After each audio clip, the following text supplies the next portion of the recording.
Hey everyone, Gary here with Rock Solid Productions, and I wanted to do a follow-up on a recent video review of ours.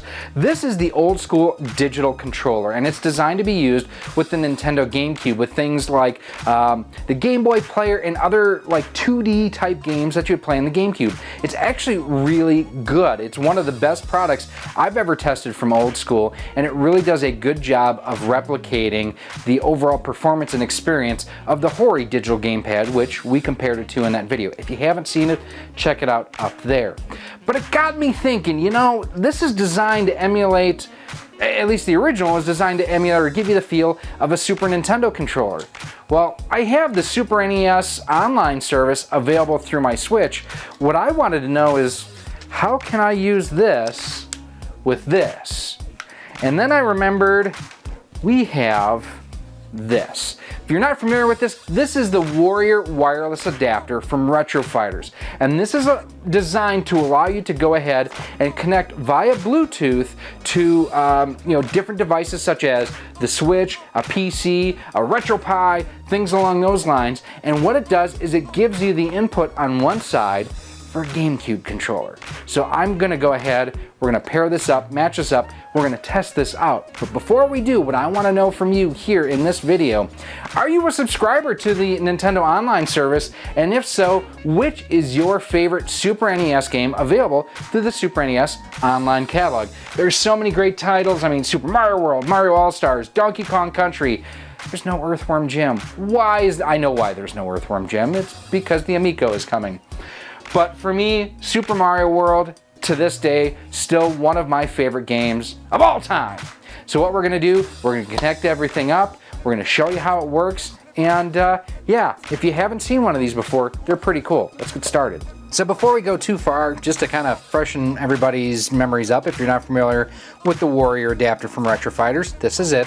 And it basically takes either a GameCube style connector or a Wii Remote style connector, and you can go ahead and pair this wirelessly via Bluetooth to the Switch, to other devices to go ahead and utilize. Now to pair this to our Switch, and we are already in our pairing mode here, and I'm gonna connect our Old Skool Digital Controller here.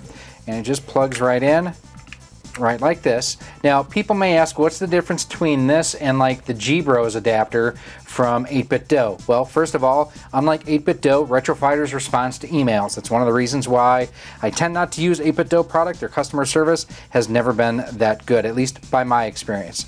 Second of all, due to the flush nature of this side where you plug in the GameCube connector, you can use a Wavebird, which is pretty stinking cool. So sorry about the glare on the Switch. We'll actually move it over here. There we go. So to pair this to our Switch, hold down the circle and the home button. And the LED should start to blink here shortly. And we are paired. Oh, that glare is terrible. Sorry about that. So let's go into the Super Nintendo. We'll actually do some capture footage here in a moment. But we're going to go into the Super Nintendo side of things. And we'll just see, that's one of the things that throws me off a little bit, is the fact that Y is run instead of B, and A is like the smash jump. So can I go, we're going to go home, and we are going to try to remap these buttons. Now I did go through and remap the buttons just to make sure that everything would work as I wanted it to, because originally the buttons were not quite right, but that's one of the great things now about the button remapping tool available on the Switch, is now I can use B and A as I see fit. Oh, this plays great like this. Alright, so what we're going to do here, we're going to pause. We're going to actually hook this up to the TV. We're going to get some capture for you. So we have the Warrior and everything set up with our Old Skool gamepad here. And let's check out, you know, let's try Star Fox, because I want to try out the Turbo as well. So Turbo working exactly as it should. Very interesting to be playing this again using a traditional Super NES style D-pad and everything on here. You know, no analog sticks on this guy. The Turbo could be a little bit quicker in my opinion, but I mean, not bad. Whoa. Oh, I sped up when I should have slowed down and I missed it. Now the capture footage here, we are using a new, like an all-in-one dock that I will have the link to our review of that in the upper corner for you folks to check out. Now, Cornelia City is not being kind to me right now. You know, overall performance, I would say pretty good. You know, the button mapping is an issue, that just with the fact that the buttons are laid out differently than a standard Switch controller, you will have to just play around with to get your, you know, what you are looking to accomplish. Try to make sure we're not hitting these guys. Ooh, we got by cleanly. Yeah, that turbo functionality is definitely really appreciated. Now, one thing I've never noticed until just now, with, you know, the fact that I've flown RC airplanes for, you know, 15 years in some form or another. So if I'm going like this, if I press down, the ship, or up, the ship should go left or right, not up or down. So something I've never noticed before. Now, one other thing, using the NES Online, you can't get back to the main menu normally like you would using a standard Pro controller, because it reads L and R as, I believe, ZL and ZR, or vice versa, where it should be reading it as ZL and ZR and it reads it as L and R. Now, I'm sure if I had my button mapping set properly, you guys are probably sick and tired of hearing me complain about button mapping at this point, but we probably already have him dead.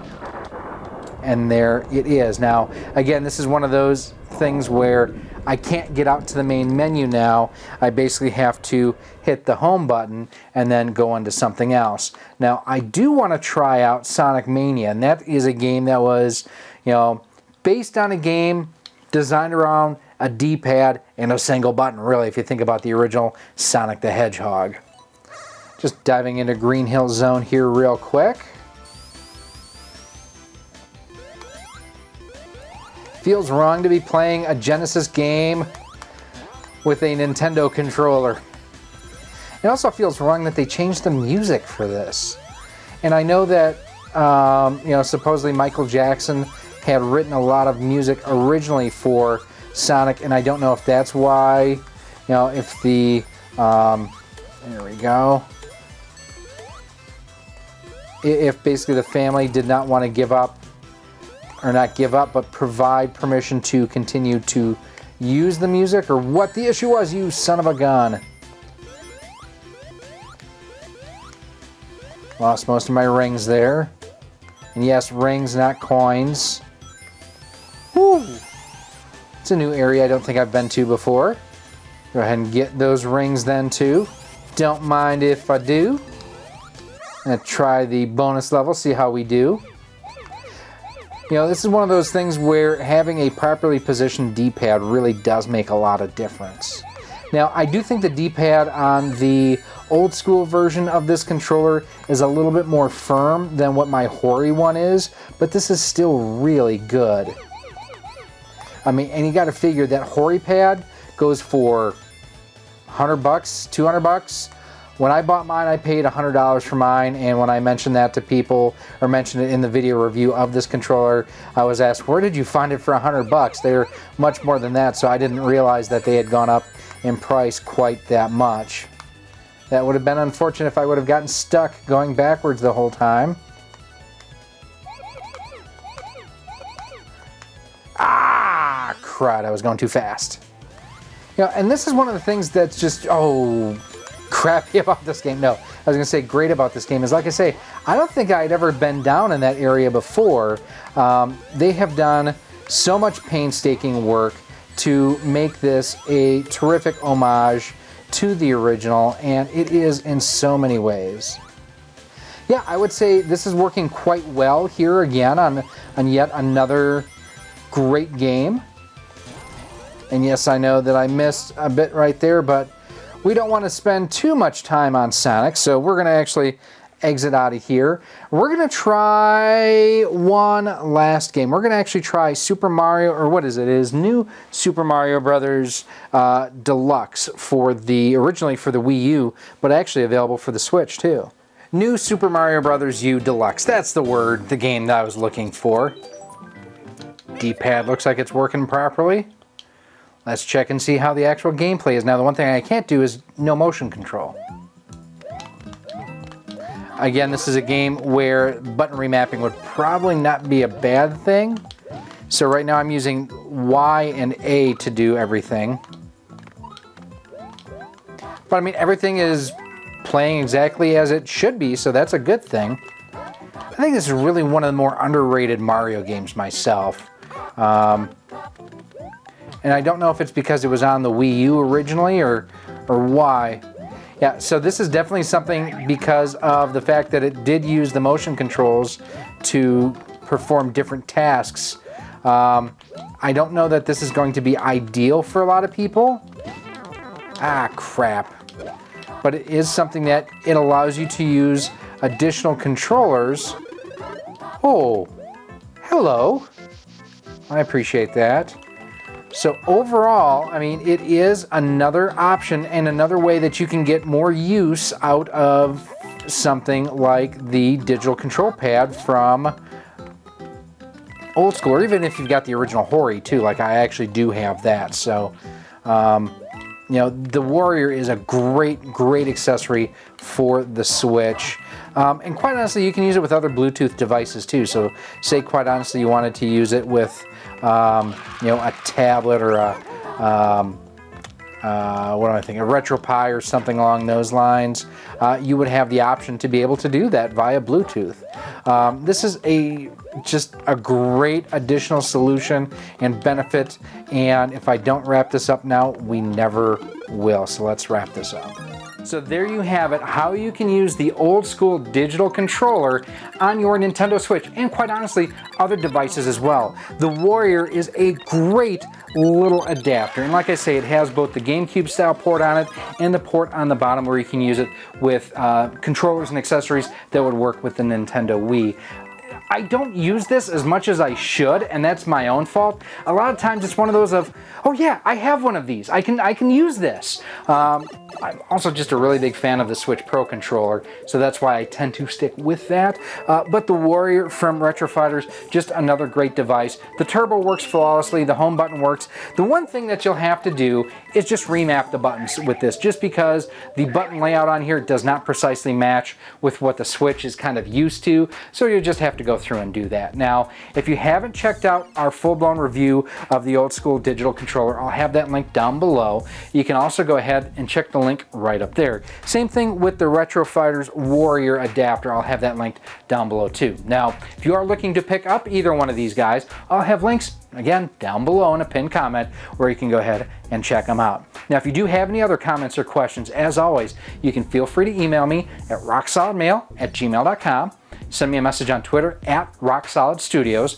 We're on Facebook at facebook.com/RockSolidProductions, Instagram at Instagram.com/RockSolidProductionsGK, and we are now on Rumble at Rumble.com/RockSolidProductions. Go ahead, check out our content on all of those different platforms. Now, if you do want to go ahead and check out other reviews of Old Skool products, Retro Fighter products, parts and accessories for the Nintendo Switch, those videos are coming up right now. Thank you for watching this video. If you would like to support the future of Rock Solid Productions, you can do so by visiting our Patreon page at patreon.com/rocksolid. For as little as $1 a month, $12 a year, you'll get early access to all of our video content, exclusive content, and a whole lot more. You can also become a channel member here on YouTube for as little as $1.99 a month, and with that, you get a badge next to your name when you comment or post on the channel, and you are acknowledged whether you are a channel member or a Patreon supporter at the end of each and every one of our videos.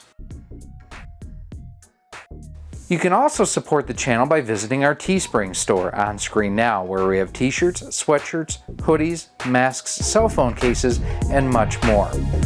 Again, thank you for watching, and I hope to see you soon.